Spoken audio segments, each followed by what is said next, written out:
ciidamada Yuhuudda ayaa burburiyay masjidka Al-Aqsa oo Falastiiniyiintu ku tukanayeen salaada taraawiixda. Muslimiinta oo salaada ku jira ciidamada Israa'iil ayaa ku buufiyay sunta dadka ka ilmaysiisa, taasi oo keentay in imaamku uu joojiyo salaada. Weerarka ciidamada Israa'iil ayaa ku bilowday rasaas cinjir ah iyo bamba gacmeedyo, kuwaas oo markii dambe isku bedelay xabado nool. Falastiiniyiintu ma hubaysnayn, haddana waxay iskaga difaaceen dhagxaan iyo dhalooyin ay ku tuurayeen ciidamada. Iska horimaadyo aan waxba la isku reeban ayaa xalay ka dhacay bartamaha Qudus. Rabshadaha ayaa soo socday tan iyo habeennimadii Jimcaha, kadib markii kumanaan qof ay isugu soo baxeen masjidka barakaysan si ay ugu cibaadaystaan, balse booliiska Israa'iil ayaa xoog u adeegsaday, kuwaasoo sheegay inay dhaqan gelinayaan soo celinta kala dambeynta. Israa'iiliyiinta oo gudaha u galay masjidka ayaa gooyay fiilooyinkii mikrafoonada ee codka imaamka kor u qaadi jiray. Ku dhawaad 200 oo ruux oo isugu jira haween, carruur iyo rag ayaa ku dhaawacmay weerarkii Falastiiniyiinta loo geystay.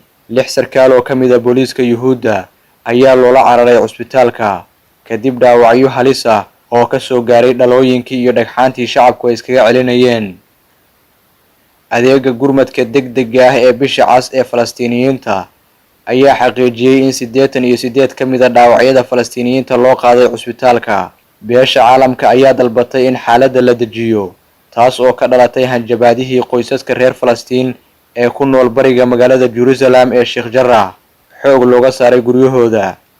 54 sannadood ka hor, ciidamada Yuhuudda ayaa gudaha u galay magaalada barakaysan ee Qudus. Waxay tan iyo goortaas ku doodaan inay Jerusalem tahay caasimadooda, balse Falastiiniyiinta ayaa wacad ku maray inaan dowladda Yuhuuddu xarun ka dhigan karin Qudus.